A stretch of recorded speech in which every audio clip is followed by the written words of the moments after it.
I feel like he heard your sound and was like, how do I sound like that? Oh, of course, bro. Absolutely. That's how it happened around the world. Unbelievable. I went to Guitar Center and was like, hey man, I need that T-Pain. You know, at this point thing up there. Auto tunes. I was like, yeah, I need that.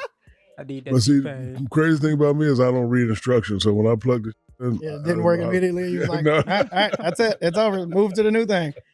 So I capitalized off of that because nobody knew what the name of auto tune was at the time. They just said, I want the T-Pain thing.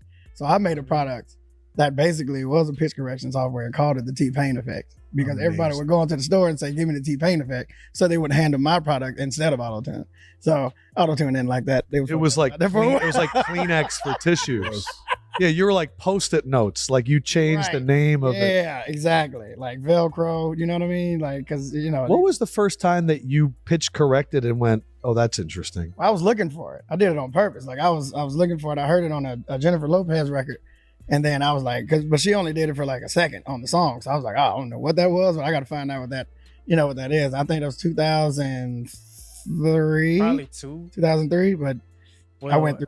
Okay, so first time I heard T-Pain, my homeboy, rest in peace, CJ, miss you, boy. He blew my phone up because he heard a sound on the radio that he never heard before. He like, bruh, I need for you to go on, because we used to be on Kazaa and all those, Napster and all that stuff. He was like, bro, I need you to go online right now, because I used to make CDs.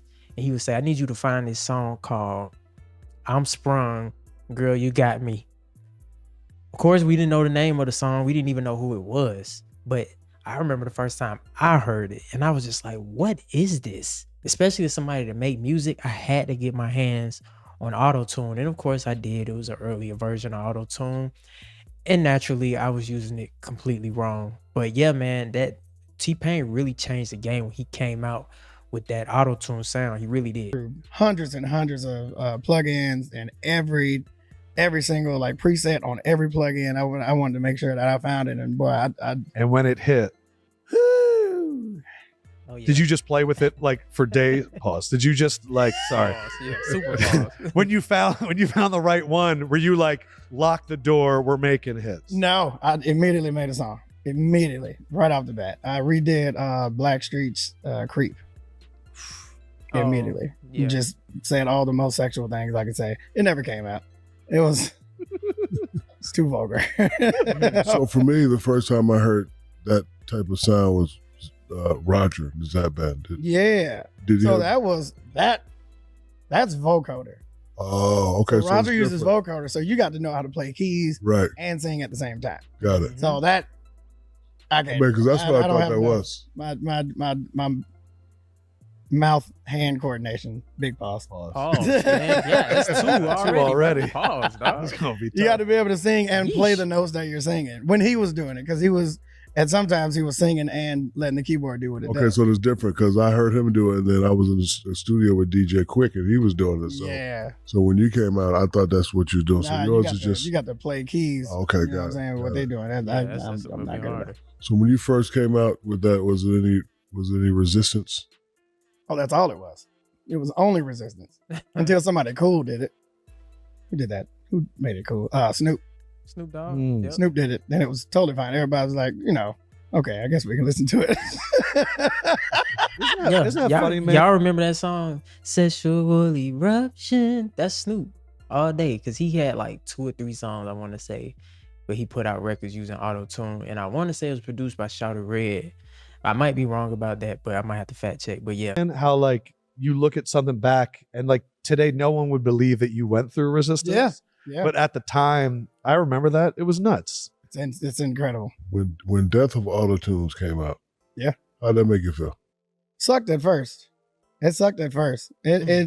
Everybody wanted me to look more into it, but I'm like, nobody else is gonna do that. Like, everybody's like, but he said this, and it was on the second verse, and this. I'm like, yeah, all that explaining. He didn't do any of that, first of all, and nobody else is gonna look at it that deep. Right. You know what I mean? Like the fans are just gonna hear what they hear real quick, and that's gonna ruin. And the thing is, here's the thing: if me and him was beefing or something, or if me and him had words or anything like that, I'd been like, this is fair. But I had never met the man. So when it was beef, I just think you were so hot at the time. Like, listen, when you hot, yeah, People Exactly just. what it was. I get it, but it's like, you know, man, one of my favorite songs from him was "Don't Knock the Hustle." Yeah. Right?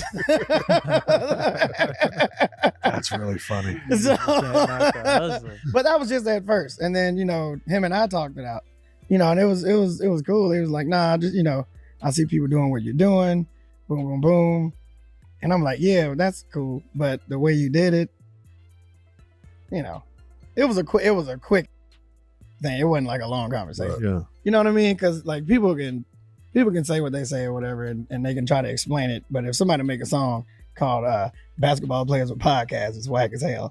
You're like, then they come to you like, "Well, I wasn't talking about you," and it's like,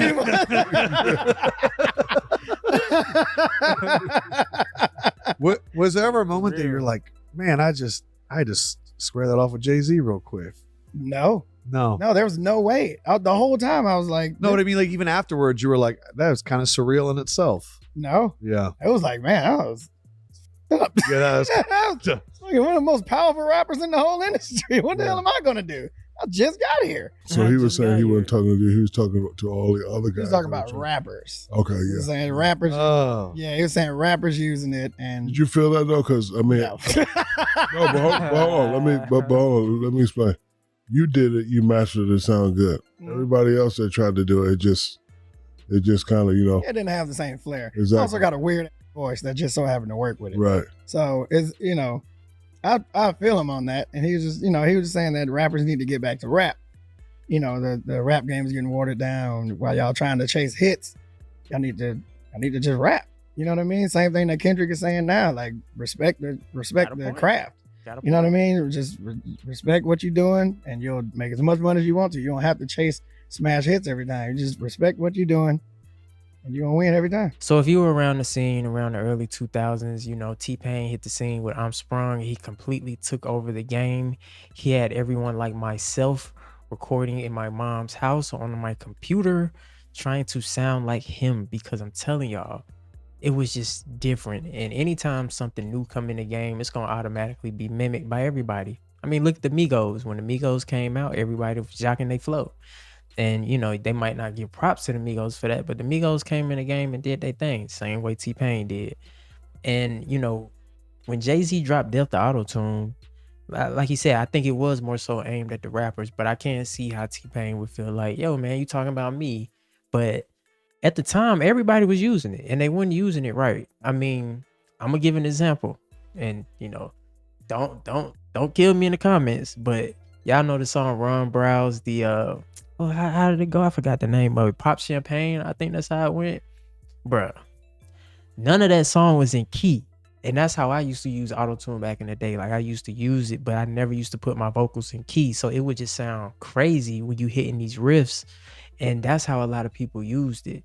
And unfortunately, that's just what happens when you are trailblazing in a game like the music industry, because once something is hot, it will be copied and it will be mimicked. But I love hearing stories like this, because nothing can top the first time of you experiencing something like that, especially as a musician, especially as people that love music. But yeah, man, it's the Kid Ríez. Until next time, ladies and gentlemen, make sure y'all be safe, stay carefree, and I'll catch y'all later. Peace.